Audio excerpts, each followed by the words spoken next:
Isang pinagpalang araw sa inyong lahat. Tayo po'y magninilay sa salita ng Diyos, ang pinagmumulan ng awan ng ating buhay, ang salitawa.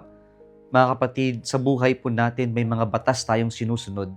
At ang mga batas na ito ay ginawa upang magbigay ng order o panatilihin ang order sa ating lipunan, sa ating buhay, sa ating mga ugnayan. Kaya po ang mga batas na ito ay hindi para pabigatin yung buhay natin, pero pagaanin yung buhay natin at maging arbiter kapag mayroon pong kaguluhan sa ating mga ugnayan.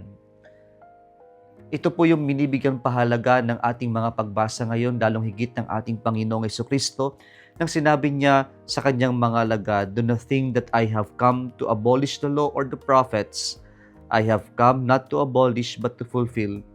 Pinapaalala ng Diyos na sundin natin ang batas at isabuhay natin ang batas. At ito rin yung pinapahayag ni Moses sa ating unang pagbasa ngayon, na pinapakita niya yung profound respect niya at pasasalamat niya sa batas ng Panginoon.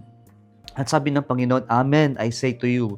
Ibig sabihin to, nagdideklara ang Diyos ng napaka-importanting mensahe.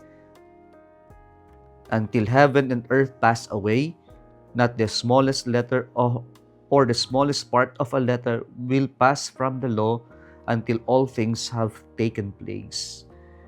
At itong mga salita ng Panginoon, ipinapahayag niya na ang mga batas, ang mga turo ng Diyos ay hindi dapat binabali. We should not water down the laws of God. Kung susundin mo na lang, susundin mo. It's either we take it or leave that. Ang batas ng Diyos ay nagbibigay buhay.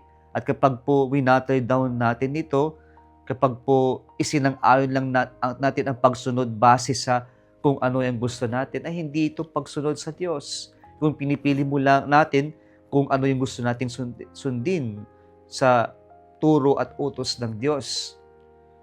Pero ang paalala ng Diyos sa atin, mangyayari at mangyayari ang turo ng Diyos kahit na anuman ang pangongontra, kahit na salungat ang marami dito at nagiging ninonormalize yung salungat sa turo ng Panginoon, hindi ito maglalaho, ito ay may sasakatuparan, ito ay mangyayari.